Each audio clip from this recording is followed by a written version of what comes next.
What's up guys, Foggy Train here. A while back, one of the first unboxing videos I did, if possibly the first one I did actually, was unboxing the Xbox Series X. And then a few months later, or possibly a year later, I did a PlayStation 5 unboxing, and I said that I would let y'all know where my thoughts were with it after a while of using it.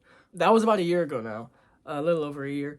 And I haven't gotten around to doing it. Since then, I bought the NZXT Player 2 PC. This is the one with the 3070. They've upgraded it since to have a 4070 now. Owning the three major platforms, other than obviously the Nintendo Switch, which I don't have yet. I want to kind of do a video just explaining the experience and how I've been utilizing these different platforms, owning all of them.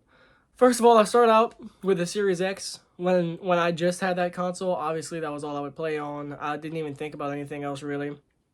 It wasn't until I saw the trailers for God of War, Ragnarok, and the Spider-Man games and things like that that made me want to get the platform. Eventually, I ended up getting the PlayStation 5, which it cost a good bit of money, but I did get my use out of it. I played the PlayStation 5 for a pretty good while, up until I got my PC. Maybe a couple months before I got my PC, I had kind of stopped playing on the PlayStation 5. Reason being, pretty much all my friends are on Xbox. So if I wanted to play games, the place to play with them really was on Xbox Series X. I prefer the controller, how the controller feels when it comes to playing games like Fortnite, like multiplayer games. So even cross-platform games, I would still switch back over to my Xbox. Sometimes I would use my PlayStation 5 if I had people over and I wanted one of them to use my Xbox to play, and then I would use my PlayStation to play, and we'd just be on separate TVs playing together. I use the PlayStation 5 to play games like, obviously, God of War Ragnarok, the Spider-Man games. I played Stray. I tried Bloodborne and Demon Souls. I couldn't get, surprisingly, I really couldn't get too into them. I would love to go back to them one day, but after a while, I definitely slowed down playing on it. But as for the experiences themselves, Xbox obviously feels like home to me. I grew up with Xbox. The platform itself is just, I feel, much more user-friendly and consumer-friendly in general as a brand.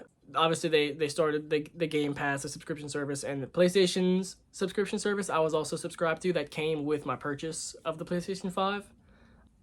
Unfortunately, I will say that service is not as good as Game Pass. If I had to come to versus scenario, Game Pass I find has a much wider selection of actual quality games, and PlayStation Now, they have some, but some of their games are locked behind certain tiers. Game Pass, all the games that are on Game Pass are on Game Pass, unless you get the PC version, obviously. But if you're on console, that doesn't matter. That's not even a scenario that you even got to think about. One thing, speaking of, while I'm on the topic of this service, I think that if Sony was able to make their own marketplace on PCs and utilize PlayStation Now, or whatever it's called, PlayStation Plus, I don't even remember the name of it, their subscription service, if they were to put that on PC, I think they would have a money-making machine right there, because they have some great games that people sometimes just don't want to pay for. They just want to pay the monthly subscription to play it while they're interested, and that's that. Once the year came up for my PlayStation subscription, I didn't renew it just because I hadn't been using the console as much, mainly because I ended up getting the PC. Now, I will say also, for Game Pass, I ended up canceling my Game Pass subscription because, honestly, I'm an achievement person. I really am. I like to see my achievements. I like to see my progress. And I got Elden Ring on Steam. That was one of the first purchases I made. And I have since platinumed Elden Ring on, I say platinum, that's obviously coined from the PlayStation version of it. I didn't own it on PlayStation, but I did own it on Xbox, and I 100%ed it on Xbox. I 100%ed it on Steam. After doing that, after just getting any amount of achievements, I really like having everything all in the same place. And since I'm playing on PC, everyone knows the #1 marketplace for PC is not the Epic Game Store, it's not the Xbox Store or Microsoft Store or whatever, it's Steam. I decided, you know what, I'll just wait until all these games that I have already are on sale, and I'll try to just port them over. I say port them over, just spend the money on them. Now I own the whole Dark Souls series, I own Elden Ring. I don't have Sekiro because I couldn't get into that one either, really. I since got Red Dead Online, GTA Online, but I want to say I own the full game too. Not entirely sure how that works. I didn't. Oh, I do own the full game. That is true. Because I had to play the tutorial before I got into it. Moral of the story is I made the switch over to Steam. Haven't used Xbox Game Pass. Haven't had a need for it because I like owning my games. I like having everything all in one place, and I like owning them. So Game Pass is not really for me in that case. Since there's some games that I'm gonna have to that are not available in the Microsoft Store, they're gonna be on Steam. I figure, well, if I'm gonna be playing on PC, I might as well be playing all of my games in the same place on PC. The only game that I have that is not on Steam is because I got a really good deal for it. The Spider-Man game from PlayStation. I bought it again on PC through the Epic Game Store because there was just a really good deal for it. But other than that, which I haven't even gotten that far into it, I might be like a third of the way through the story, and other games have just been coming out, so I haven't been having time to play it. I also got the God of War game, and I'm sure I'll end up getting the new Spider-Man 2 game on PlayStation to play that when that comes out. But otherwise, my PlayStation has kind of just been sitting there. I haven't been getting much use out of it. I thought about selling it, but it's nice to have. When games come out, I was originally planning on getting Final Fantasy 16, but haven't gotten super into that. I did get Final Fantasy 7, I believe, through the subscription service on PlayStation 5. Didn't finish that one either. It's just, I don't know, man. As for the actual experiences, went back to that. I know I sneeze. I'm sorry. As for the actual experiences, I know I talked briefly about Xboxes feeling like home to me because obviously I grew up with the original Xbox, then Xbox 360, then Xbox One, and now Series X. And in a way, PC reminds me more of Xbox than PlayStation. Obviously, it's Microsoft, but it still feels homey to me almost.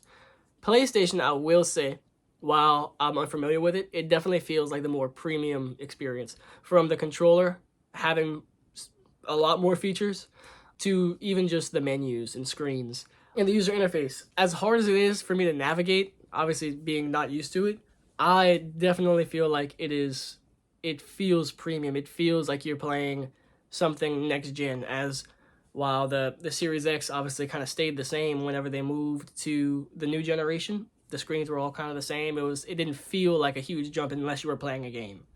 Now, when it comes to PC, obviously, I have all my games on PC now, so I haven't even been playing on Xbox Series X. So this console also has honestly just been sitting there as well. It's kind of sad, because obviously I've spent money on these things, and I own so many games on Xbox, but it's something that kind of makes me wish that Xbox had more games on the Xbox Play Anywhere service so that I could download Elden Ring. I was really expecting Elden Ring to come to Xbox Play Anywhere because one of the top people, I think it was Sarah Bond, who had posted on Twitter from Microsoft and Xbox that something about Elden Ring teasing something, it seemed like. I don't think anything ever came up from that yet. Hopefully one day it will come. Even still, it's kind of too late, but for those of you who do own it on Xbox, if you'll ever get a PlayStation, you'd be able to download it on... I'm sorry, if you ever own a PC, you'd be able to download it from the Xbox Store onto PC without having to buy it again on Steam like I did. Overall, PC has so much more optimization for graphics. I have a 3070, so I know that's not top of the line, but I have no issues with it. I don't need my games to run at 4K 240. I have a 165 hertz monitor, and it's 1440p also. So 1440p gaming with the 3070 is completely fine. It works great. I don't have any issues. I would like to do actually a Starfield video like I did with Fortnite with the graphics settings just to kind of show that off a little bit. But the moral of the story here, what I'm really saying is essentially if you are looking for the place to play and you have the money for it by chance, I 100% recommend getting a PC. I know obviously that's not really an option for a lot of people. I'm just saying, if you already own an Xbox and you're debating, should I get a PlayStation or should I not? What should I get? I would recommend sell your Xbox and then use the money you were going to use to get a PlayStation and put that towards a PC. You can use NZXT. That's who I would recommend. It makes the experience super easy. I know a lot of people say that building it yourself is cheaper. I didn't want to take that risk. Obviously, I went through NZXT. They really do have some great options.